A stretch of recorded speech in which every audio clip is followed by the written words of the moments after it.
Welcome to APA Tutorial 7, Tables, Figures, and Appendices. Here are some general guidelines that apply to all three. Tables, figures, and appendices should only be included when they are necessary and should contain only essential information. They should complement the text in your paper, not duplicate it. Each one starts on a new page. If there are two tables, then each table also starts on a new page. The text of your paper must refer to these items so that they are incorporated. They just happen to be located separate from the body text. Tables are what you would expect and contain columns, rows, labels for these, and the data itself. These are used when readers need to see the data in order to understand the points you're making in your paper.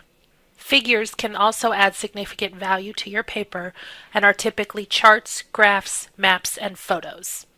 Lastly, appendices are supplemental materials that benefit the reader, like a copy of a survey that you have used in your study. When you are making tables, you want to be very concise so that it is easy to understand and read. Tables and notes are single-spaced. Although it supplements your text, make sure the reader can understand the table by itself, which means you should have good labels for your data. Do not use lines, also known as rules, throughout the entire table, just where it is helpful. When you refer to the table in the text of your paper, refer to the table number as illustrated with a capital T and then the digit, no matter how low the number.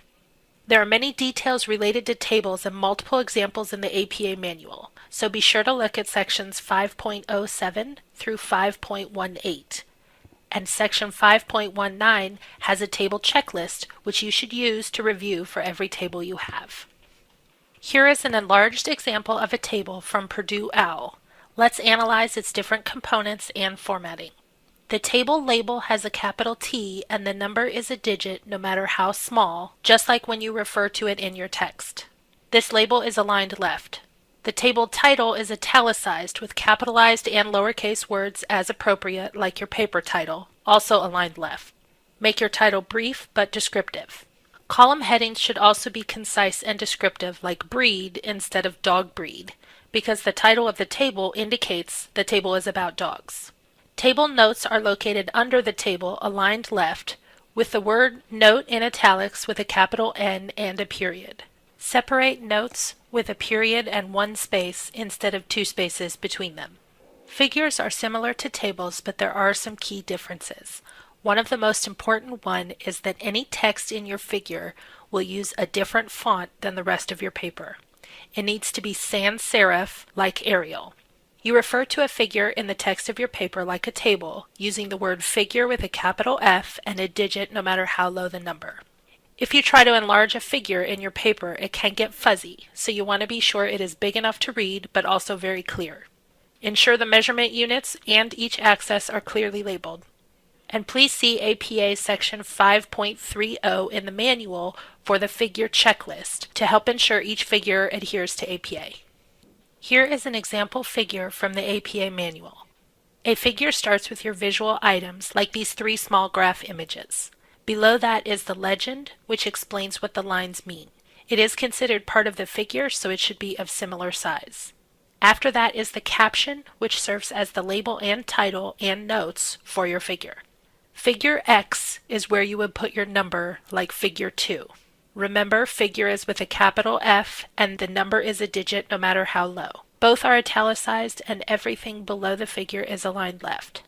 After your figure and number, you put the title, only capitalize the first word of it, and end it in a period.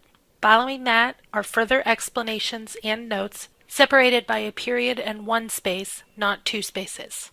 At the top of each appendix page, you will put the word appendix if there is only one, or you will put appendix followed by a letter if there is more than one, like appendix A, appendix B, etc. This will be centered, appendix has a capital A, and the letter of your appendix label is capitalized as well. The next line is also centered and has the title of the appendix. It is capitalized like your paper title and concise but descriptive. Then start your appendix aligned to the left. A way to refer to your appendix in text is as shown in Appendix B with a capital A of appendix and the letter B is capitalized. Or if you only have one appendix, it would say as shown in the appendix, still with a capital A. See Section 2.13 in the APA manual for additional details, especially if your appendix also has tables.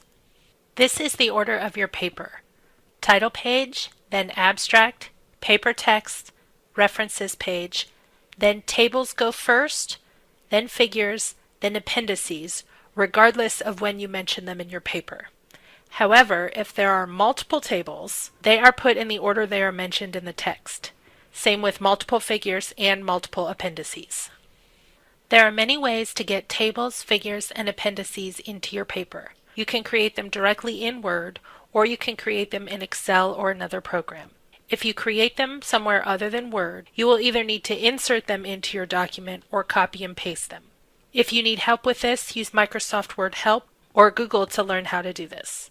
There is no rule for how to get these items into your paper, so the best recommendation is to use whatever is the easiest for you and makes the item look the best in your final paper. This concludes Tutorial 7.